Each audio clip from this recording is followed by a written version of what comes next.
Assalamualaikum warahmatullahi wabarakatuh. Tepang disareng Ibu Mona dina pangajaran basa Sunda.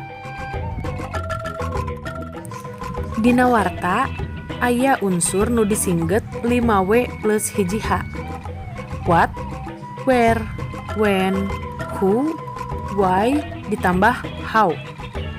Eta unsur teh dina basa Sunda disebut kecapananya anu mangrupa rumus dina nulis warta.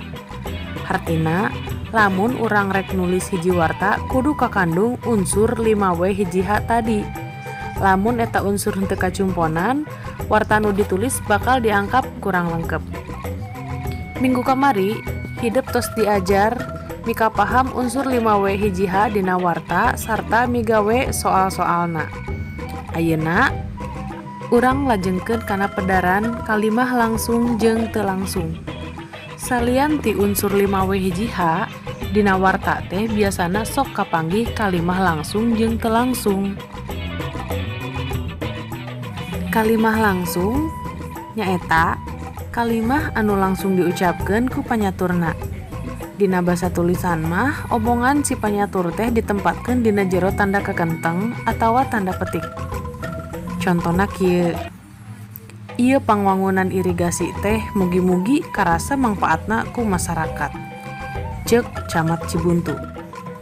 Tah, katiten tina kalimah anu ditandaan kekenteng mangrupa kalimah anu langsung diucapkeun ku panyaturna, nyaeta Camat Cibuntu.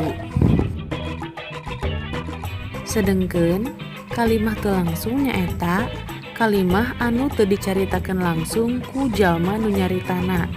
Sifatna biasana naratif atawa nyaritakeun.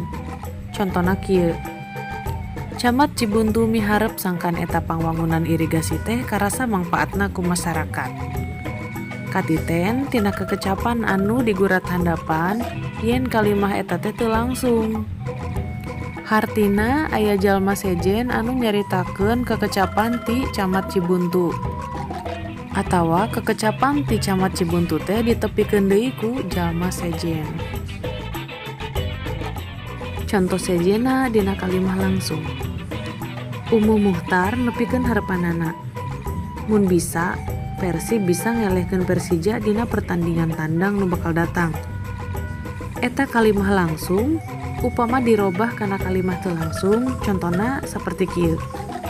Dina eta kasempatan oge, Umuh Muhtar miharep sangkan Persib bisa ngelehkeun Persija dina pertandingan tandang anu bakal datang.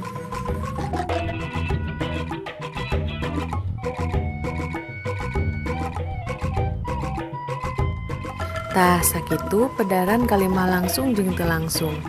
Hatur nuhun kana perhatosanana, urang tepang deui dina pangajaran anu salajengna. Wabillahi taufik wal hidayah. Wassalamualaikum warahmatullahi wabarakatuh.